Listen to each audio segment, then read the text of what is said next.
La Silicon Valley Bank est une banque qui a été créée il y a 40 ans dans le but de financer les startups. Cette banque finançait une grande partie des fonds de capital risque du secteur de la tech et hébergeait les liquidités de nombreuses startups. La semaine dernière, SVB a annoncé qu'elle avait réalisé des pertes importantes sur son portefeuille obligataire suite à la forte remontée des taux et qu'elle s'apprêtait à lever des fonds via une augmentation de capital. Cette nouvelle a fortement inquiété les clients de la SVB qui ont décidé de retirer tout leur argent. SVB a été victime de ce qu'on appelle un bank run, c'est-à-dire que tous les clients, de peur de ne pas récupérer l'argent déposé dans cette banque, ont décidé de retirer leurs avoirs et ont ainsi créé une crise de liquidité au sein de la banque.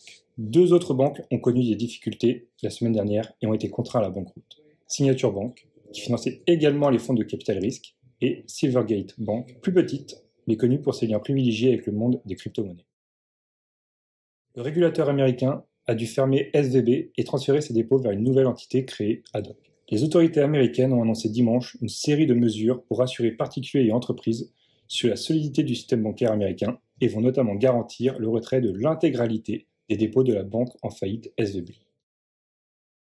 Ces faillites bancaires ont fait ressurgir les mauvais souvenirs de 2007, mais la comparaison a ses limites. La crise des subprimes, des produits financiers complexes, s'était propagée à l'ensemble de la finance mondiale. Cette fois-ci, en 2023, les banques qui pourraient être fragilisées par des bank runs, des clients eux-mêmes en manque de liquidité, restent peu nombreuses.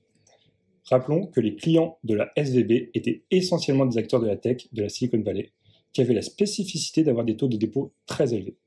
97% des dépôts enregistrés étaient supérieurs à 250 000 $, ce qui est le seuil de garantie des fonds par le régulateur américain.